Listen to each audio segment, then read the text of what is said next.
welcome to today's episode of JCT's Fascinating Hobbies.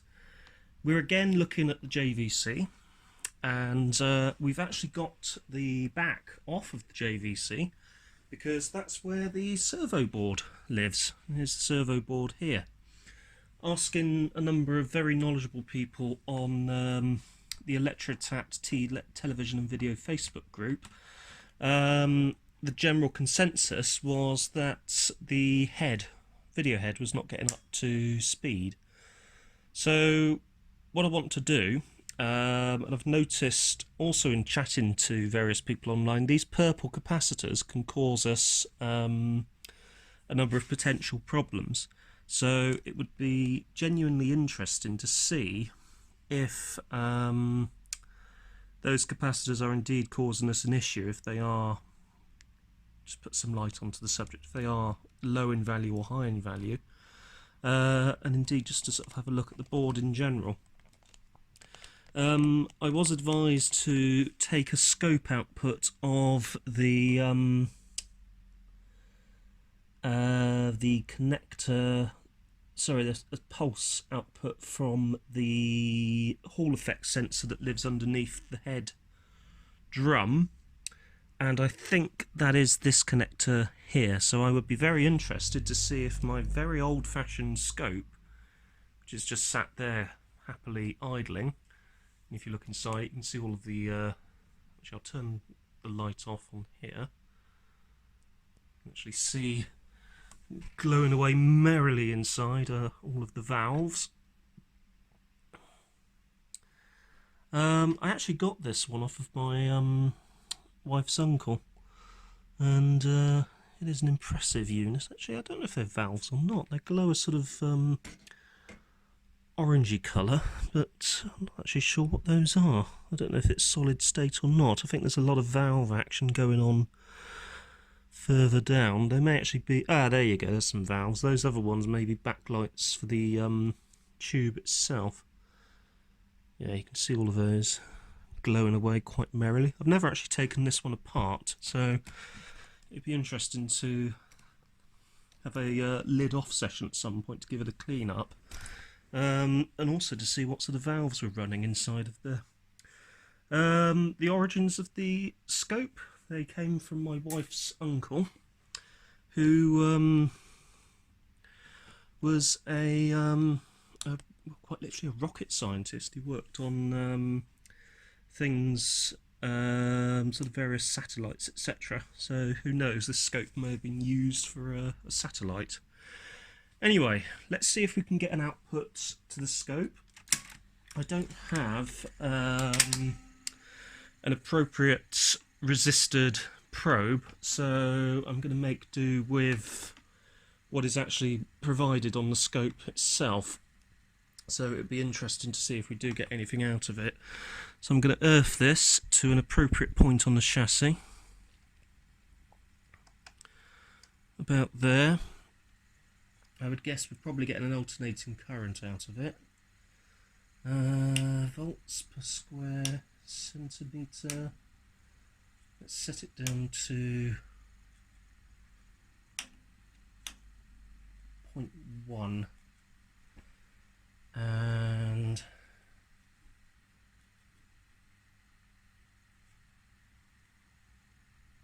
X gain is currently down as far as it'll go. Let's bring the X gain up a bit. Actually no, let's leave it down as far as it'll go.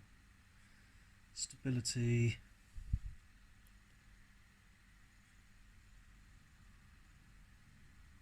So trig level, let's set that to auto. Stability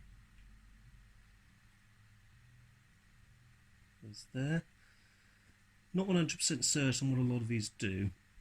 Y shift obviously shifts it vertically.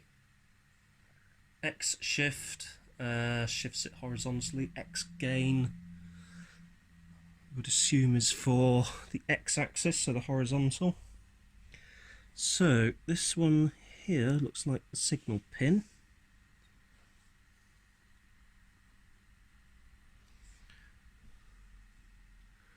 and we are getting something on the display. So let's have a look and see if we can clean that up. So let's see what we are getting on the display itself. So let's see if we can clean that up.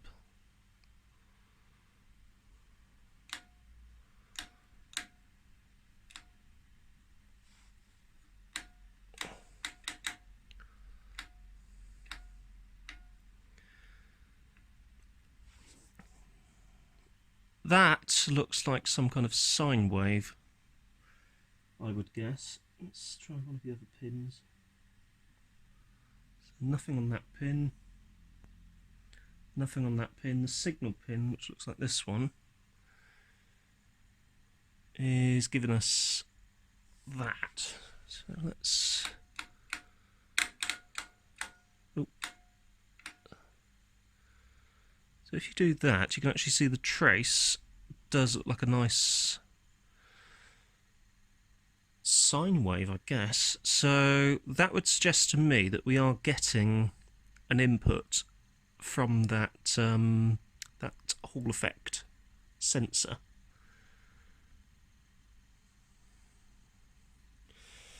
Now, where's my other phone?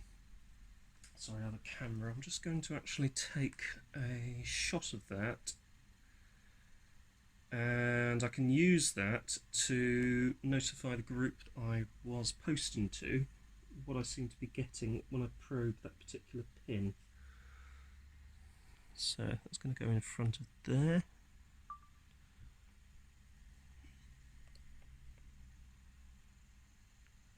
Didn't really give the best effect on that one, unfortunately. Let's try it a bit further up.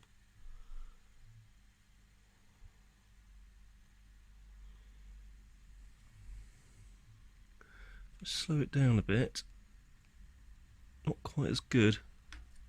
Speed it up. Yeah, you do get a nice ripple effect.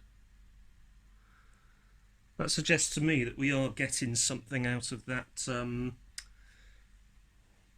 probe. There's another test point. Is this a test point? What does this give us?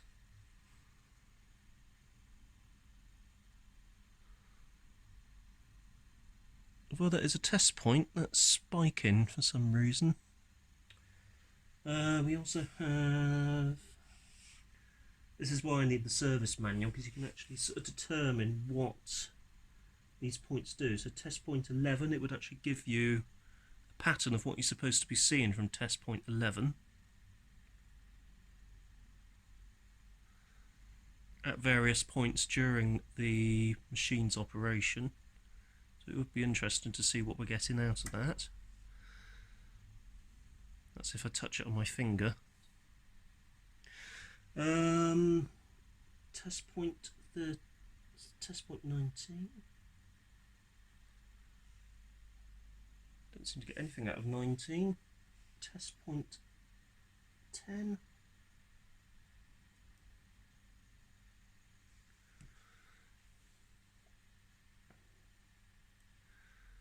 Don't seem to be getting anything out of 10, unfortunately. However, as I say, when you probe the point on that pickup,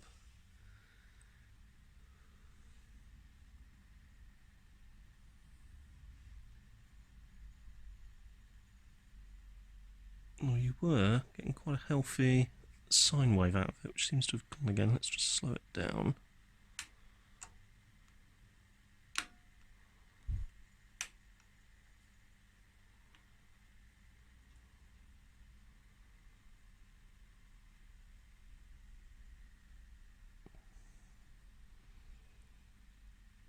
We were getting something out of it.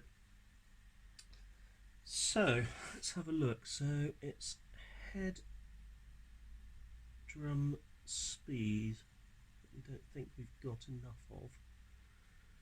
So we have V-pulse channel 1, V-pulse channel 2.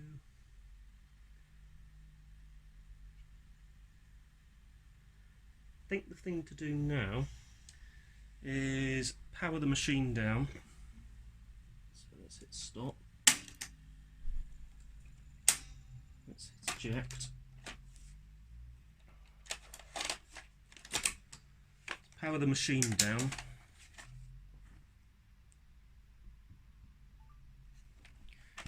Bring the camera back over and let's get this board off and check those capacitors, especially those purple ones that we have at the top there. We can also take a look at this to see if we have any dry joints. So let's get a torch on the situation.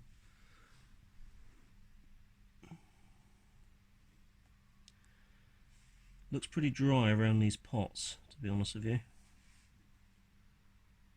So it would be interesting to see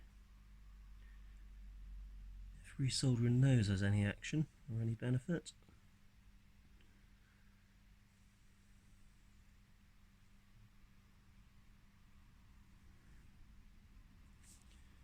In fact, those pots do look a bit dry.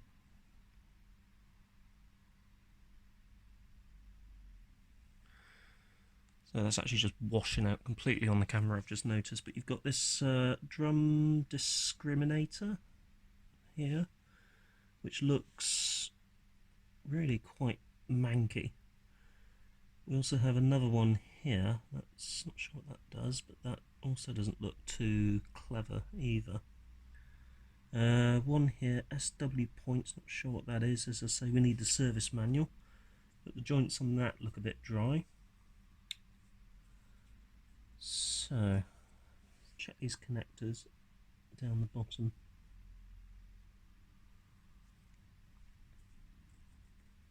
It's dirty rather than anything.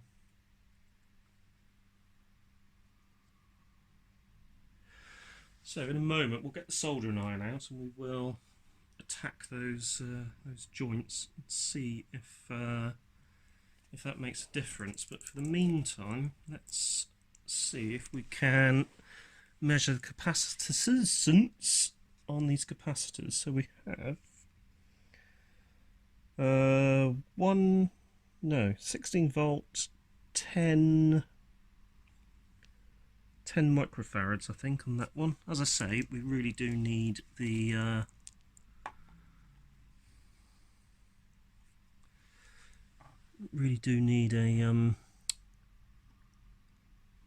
service manual. So let's just measure that one.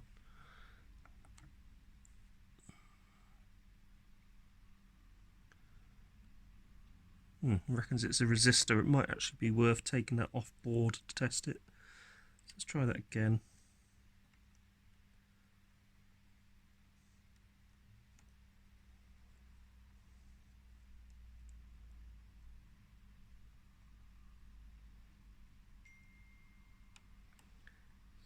So let's try that again.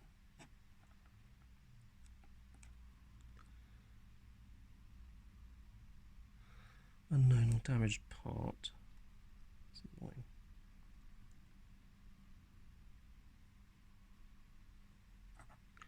Let's try it again. Oh, that's slipped. Unknown damaged part again. Let's try that. Start.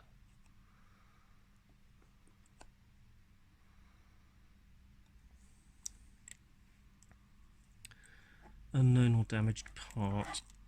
Ideally we need to get that off the board to test it. What else have we got that we could possibly test? Another capacitor here, which there do seem to be bits on the bottom that we could actually probe, so let's try that one. So here and here.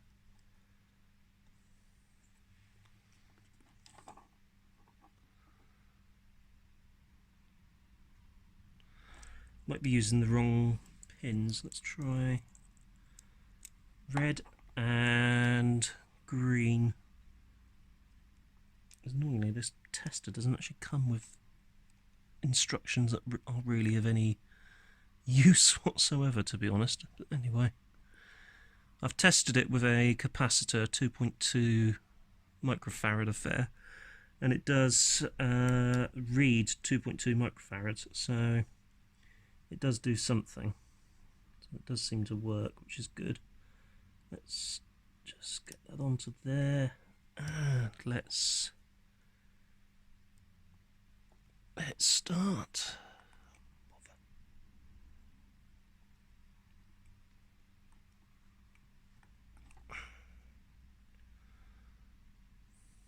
Unknown or damaged part. Okay.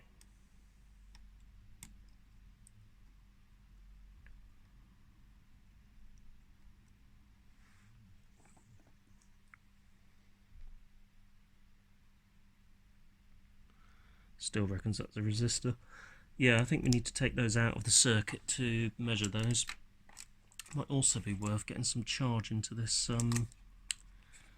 unit, because it could be giving duff readings due to the fact that it needs to be charged.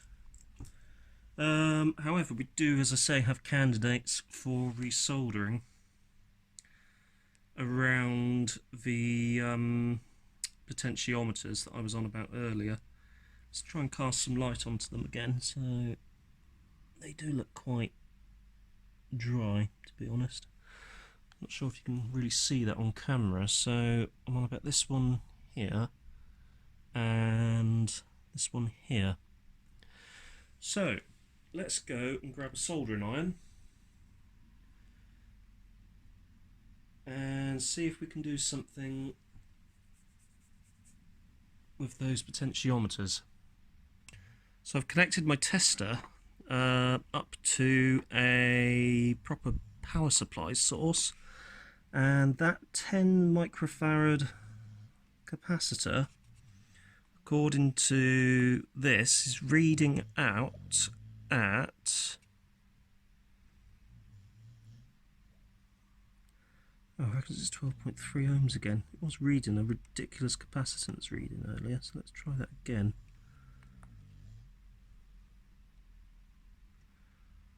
Yeah, there we are. For some reason that's reading at 84.93 microfarads. That doesn't seem right to me. That seems quite wrong, actually. So I do wonder if I should be potentially putting that one on the hit list for replacement. So I'm going to put a note of this onto this phone. So C51,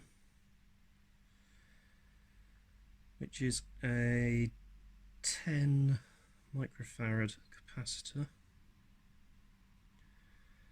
is reading out 80 plus.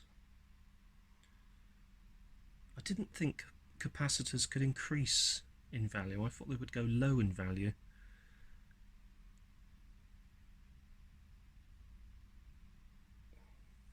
So it may actually be worth reading that one off circuit, because I do wonder if that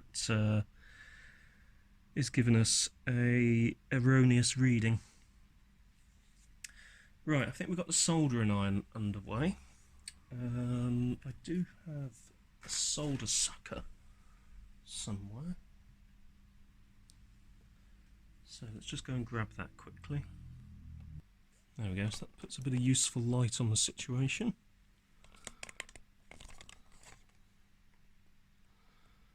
If I aim that down, focus on a slightly different area, we are, I believe, focusing on those two potentiometers. So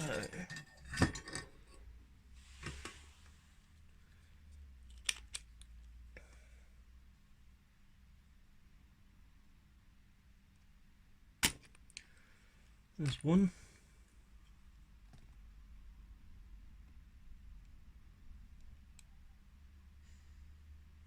That's resoldered.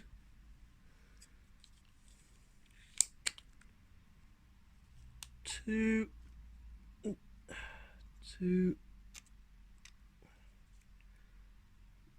quick enough.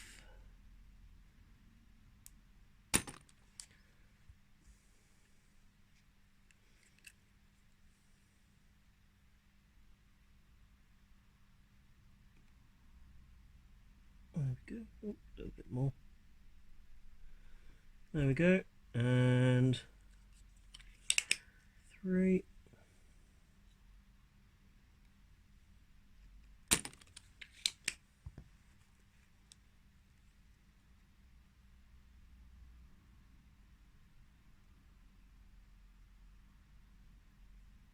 There we go. And we've got this potentiometer here. So let's do that one.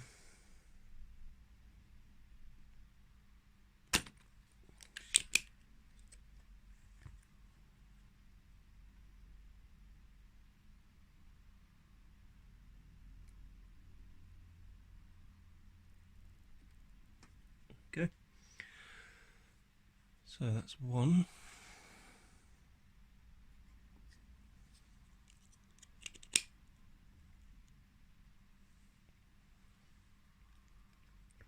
Oh, coming up for two.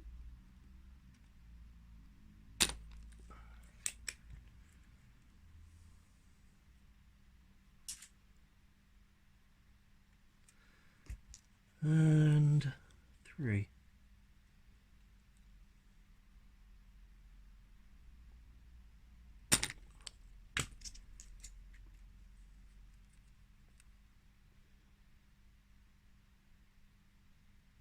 There we go, that's three. So that's the potentiometers redone. For the sake of argument, I'm going to remove that capacitor from the circuit and measure it out of circuit. So C51.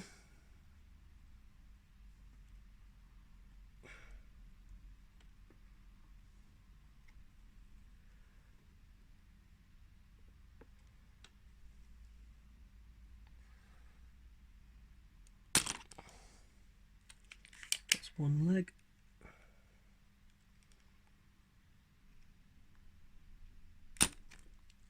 That's the other leg.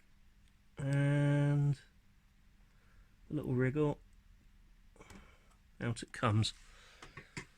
So we got that capacitor out of the actual circuit itself, so it would be interesting to see how that measures out on the tester.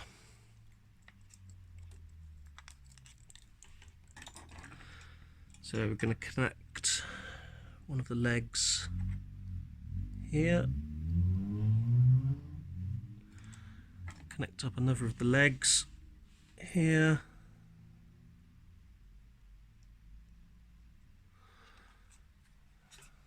hit start,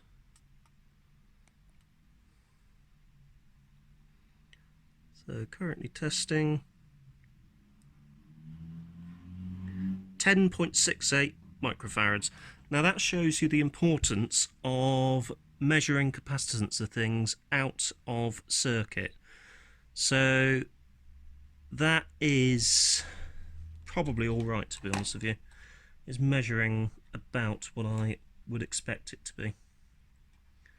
So it doesn't need to go back in now, actually.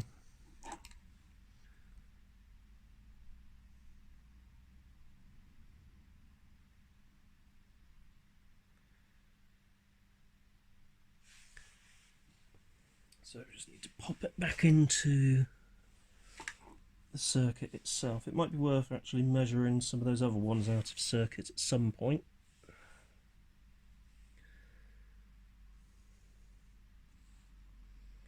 So we go, come over the top, you can have a look and see what's going on.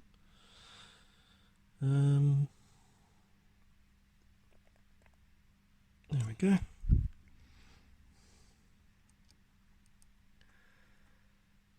So this isn't to say that all of these capacitors are okay. It's just that this one seems to be okay. 10.68, it's slightly high, but tolerance, you could say it's within limit. And that just shows you the importance of measuring stuff out of circuit, because you can get erroneous readings if you measure it in circuit, as you saw that I was getting there just now. So let's get this soldered up.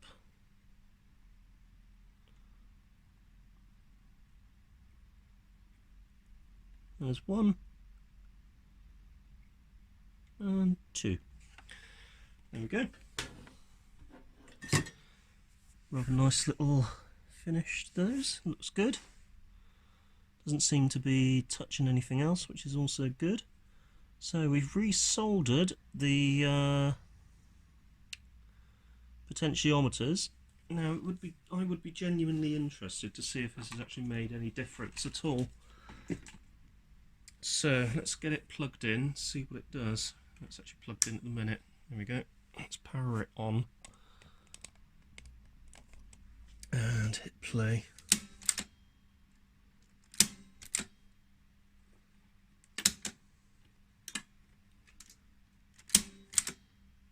Might help if I had a tape in there.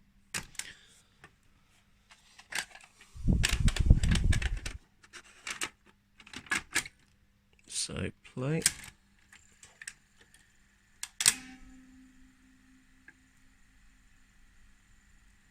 It's obviously difficult to tell without actually connecting it and seeing if you do have a better picture, but well, it still plays back, so that's always a good sign. Let's probe the connector again, see if we get anything out of it. Looking at this one.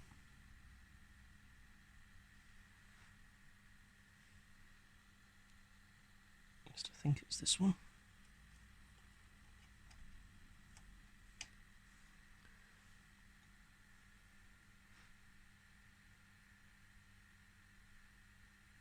And let's go over to the scope again.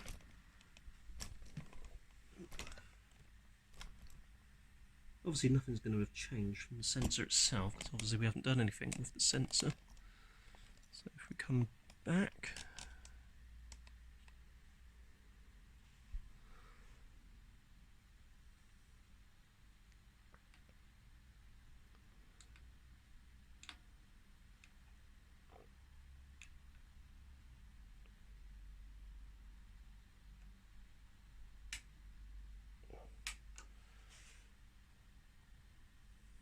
so that's X shift.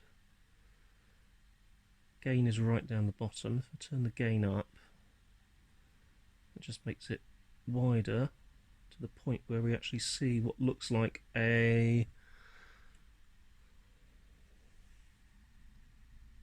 sine wave. There's definitely something there. Let's put this up. Ooh.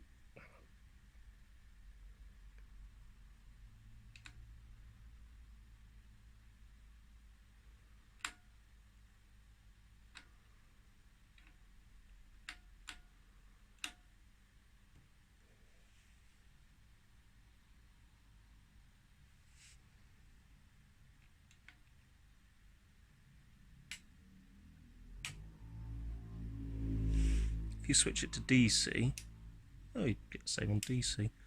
Switch the scale, that pushes it off the screen completely. Y shift, that just brings it up a little bit there. Vernier, oh, that just shifts it like that. So stability.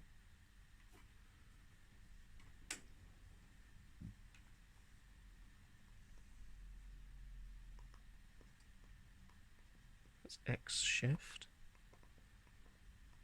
Gain is right at the maximum at the moment.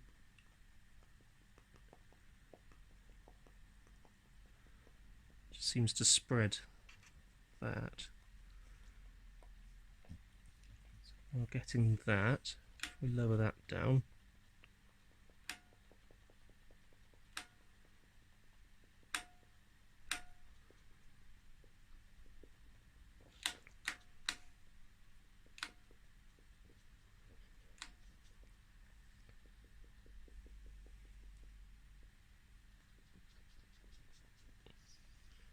I think that's the expected outcome, to be honest with you. So we would expect to see that kind of shape waveform off of that sensor, because obviously it's pulsing. So there is some kind of pulse coming in.